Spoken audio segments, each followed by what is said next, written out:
Your YouTube channel. I hope आप सभी अच्छे होंगे और आपकी तैयारी अच्छे तरीके से चल रही होगी। जैसा कि आपने थंबनेल में देख ही लिया है, आज हम बात करने वाले हैं अपने नए टॉपिक के बारे में। और आज का हमारा टॉपिक है कॉन्सेप्ट ऑफ जीन।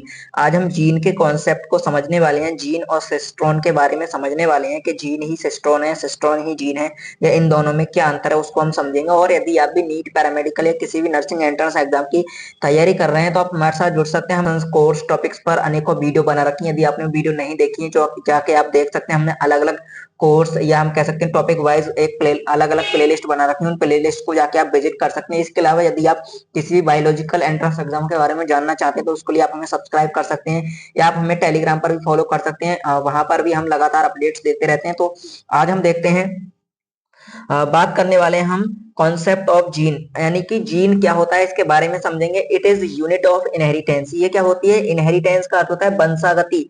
वंशागति बोले तो लक्षणों का एक पीढ़ी से दूसरी पीढ़ी में जाने की जो प्रक्रिया है उसको वंशागति कहते हैं। तो वंशागति की इकाई है कौन?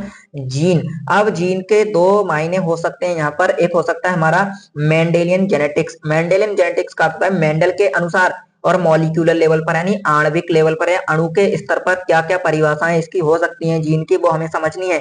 अगर हम मेंडेलियन जेनेटिक्स की बात करें, मेंडल के आधार पर बात करें, तो यहाँ हो जाएगा यूनिट ऑफ इनहेरिटेंस, यानी कि ये जो जीन होता है वो इनहेरिटेंस या वंशागति वंशागति की क्या होती है? इकाई होती है। वहीं अगर हम बात करें किसकी? मॉलिक्यूलर लेवल पर, आणविक लेवल पर, तो सेगमेंट ऑफ डीएनए यानी डीएनए का खंड, विच मानी जो form any type of RNA, यानी कि डीएनए का वह खंड जो किसी भी प्रकार का आरएनए बना सकता है, वो क्या कहलाएगा? जीन कहलाएगा मॉलिक्यूलर लेवल पर। और मेंडल जेनेटिक्स के अनुसार इनहेरिटेंस की यूनिट है कौन? जीन। अब यहाँ आप देख पाएंगे हमारे पास एक डीएनए है और एक एक डीएनए है। डीएनए पर क्या है? जीन प्रेजेंट है। जीन जीन जीन, ये जीन है हमारे। और ये जीन क्यों बोलेंगे हम इनको? क्योंकि ये क्या कर सकते हैं? किसी भी प्रकार का आरएनए फॉर्म कर सकते हैं, वो कहलाएंगे जीन कहलाएंगे, आरएनए। अब यहाँ हम देखेंगे segment which code for protein, यानी कि वह खंड जो प्रोटीन को कोड करता है वो क्या कहलाएगा? वो कहलाएगा सिस्ट्रॉन। तो ऑल सिस्ट्रॉन आर जीन्स, यानी सभी सिस्ट्रॉन जीन तो होते हैं, but all genes are not cistron, यानी कि कुछ ऐसे जीन होते हैं जो प्रोटीन नहीं बनाते हैं। अब जैसे एमआरएनए क्या करता है? आगे चल के प्रोटीन बनाता है, लेकिन टीआरएनए और आरआरएनए प्रोटीन नहीं बनाते हैं। तो ये जो जीन होंगे, जो जीन टीआरएनए बनाएंगे, जो आरआरएनए बनाएंगे, वो हमारे क्या कहलाएंगे? उनको हम बोल सकते हैं वो जीन तो हैं बट वो सिस्ट्रॉन नहीं है। इसके अलावा आगे हम देख सकते हैं जीन और सिस्ट्रॉन के बारे में। सिस्ट्रॉन एंड जीन की अगर हम बात करें तो ये हमारे पास एक डीएनए है। अब इसमें जीन बराबर cistron which code for protein, जो वह जीन जो प्रोटीन को कोड करता है, यानी जो प्रोटीन बना सकता है, वो क्या कहलाएगा? सिस्ट्रॉन कहलाएगा।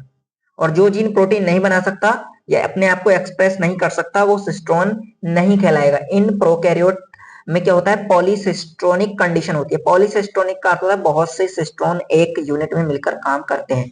अब ये पॉलीसिस्ट्रोनिक और मोनोसिस्ट्रोनिक क्या है? मोनोसिस्ट्रोनिक, पॉलीसिस्ट्रोनिक। मोनोसिस्ट्रोनिक कंडीशन देखने को मिलती है हमें यूकैरियोटिक में, मोनोसिस्ट्रोनिक कंडीशन देखने को मिलेगी। अब मोनोसिस्ट्रोनिक का अर्थ होता है कि जो हमारी हम कह सकते हैं कि ट्रांसक्रिप्शन यूनिट होती है।